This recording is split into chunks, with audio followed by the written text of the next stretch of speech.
Hello friends, इससे पहले video में मैंने आपके लिंक के बारे में बताया था। लिंक्स कितने प्रकार के होते हैं और सेम विंडो में या फिर न्यू विंडो में किसी लिंक को ओपन करने के लिए हम टारगेट एट्रीब्यूट का यूज़ कैसे करते हैं, वो सब मैंने इससे पहले वीडियो में आपको बताया था।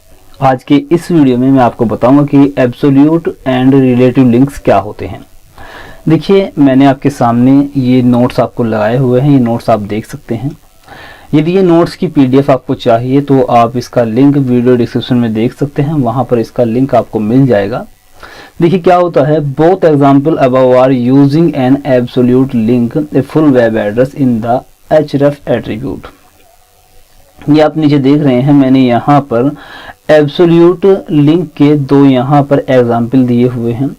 आपको पहले समझ लेना चाहिए कि आखिर एब्सोल्यूट लिंक क्या है और रिलेटेड लिंक क्या है। सबसे पहले हम बात करते हैं एब्सोल्यूट लिंक के बारे में। देखिए, मान लीजिए हमारे पास में हम कोई एक वेबसाइट बना रहे हैं। उस वेबसाइट की सभी फाइल, सभी वेब पेज हम किसी एक फोल्डर में रखते हैं। यदि हम बात करें, अभी हम जो वेब पेज बना रहे थे उन वेब पेज को भी मैंने एक फोल्डर में रखा हुआ है। सबसे पहला हमारा एक वेब पेज था इंडेक्स के नाम से, दूसरा हमने बनाया था पेज 1 और तीसरा हमने बनाया था पेज 3। इन तीनों वेब पेज को मैंने एक फोल्डर में रखा हुआ था। जिस तरह से हमने इन तीनों वेब पेज को अपने किसी पर्टिकुलर एक फोल्डर में रखा हुआ है, सेम इसी तरह से जब हम कोई वेबसाइट बनाते हैं, उसको इंटरनेट पर अपलोड करते हैं, तो हम एक डोमेन नेम लेते हैं और जब उस होस्टिंग पर हम डोमेन नेम को कनेक्ट करते हैं तो उसी डोमेन नाम का एक फोल्डर होस्टिंग पर क्रिएट होता है, जिसमें हम अपनी सभी वेब पेज फाइल्स को अपलोड करते हैं।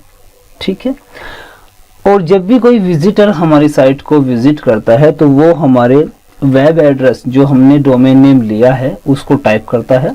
ठीक है। स्लैश लगाने के बाद उस पेज का नाम लिखेगा जिस पेज को उसको विजिट करना है। या हम क्या करते हैं, ऑलरेडी अपनी उस वेबसाइट पर उसका हमारा एक कोई मेन पेज होता है जिसको हम बोलते हैं इंडेक्स फाइल, वो हमारा होम पेज होता है और इंडेक्स फाइल पर हम अपने सभी वेब पेज के लिंक लगाते हैं, जिसकी मदद से यूजर उस पर क्लिक करता है और सभी वेब पेज को विजिट कर लेता है। ठीक है।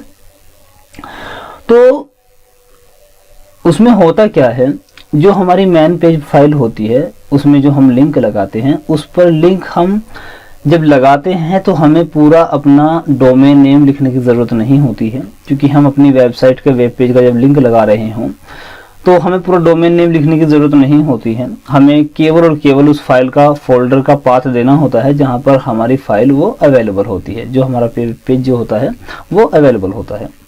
लेकिन अगर हम बात करें कि अपनी वेबसाइट पर रहते हुए किसी दूसरी वेबसाइट का लिंक देना, तो उसके लिए हमें क्या करना होगा, केवल फाइल का नाम नहीं लिखना होगा, केवल वेब पेज का नाम नहीं लिखना होगा, बल्कि पूरा डोमेन नेम लिखना होगा, पूरा एड्रेस लिखना होगा।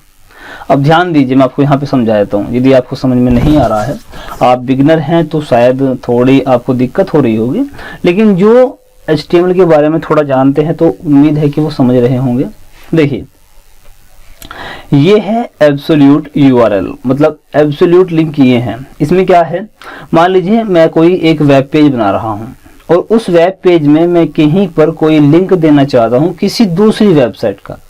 ठीक है। मान लीजिए वेब पेज पे मैं अपना गूगल का ही लिंक देना चाहता हूँ, मैं किसी बटन पर या किसी टेक्स्ट लिंक पर क्लिक करवा के चाहता हूँ कि यूजर गूगल पर पहुंच जाए, तो उसके लिए मैं क्या करूंगा, मैं यहाँ पर एक एंकर का टैग लगाऊंगा और href में पूरा URL के साथ एड्रेस में दूंगा। यहाँ पे देखिए, आप देख रहे हैं यहाँ पर https और यहाँ पर स्लैश और www.google.com लिखा हुआ है।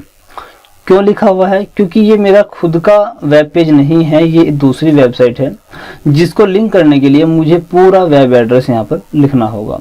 लेकिन अगर बात करें अपनी खुद की वेबसाइट के किसी पेज को लिंक करने की, तो यहाँ पर देखिए लिखा हुआ है, a local link, a link to a page within the same website is specified with a relative URL without the http www part. मतलब जब आप अपनी ही वेबसाइट के किसी वेब पेज को लिंक करते हैं अपने किसी वेब पेज में, तो उसके लिए आपको www वगैरह लिखने की जरूरत नहीं होती है। वो होते हैं रिलेटिव लिंक, जिसमें आप केवल अपनी उस वेब पेज का सिर्फ और सिर्फ पाथ ही देते हैं जहां पर आपका वो पेज आपने डाला हुआ है, जहां पर आपने उस वेब पेज को, जिस फोल्डर में आपने उसको रखा हुआ है। केवल और केवल आपको उस वेब पेज का पाथ ही देना होता है। देखिए नीचे देखिए, यहाँ पे लिखा हुआ है, यहाँ पे है HTML images.html, और यहाँ पर कोई www या फिर डोमेन नेम को हमें लिखने की जरूरत नहीं होती है। ठीक है, इसमें केवल हम नीचे आप देखेंगे यहाँ पर एक और मैंने एग्जांपल दिया है, जिसमें क्या है, जिसमें एक CSS के नाम से एक फोल्डर है और उसके बाद default.html के नाम से एक वेब पेज है।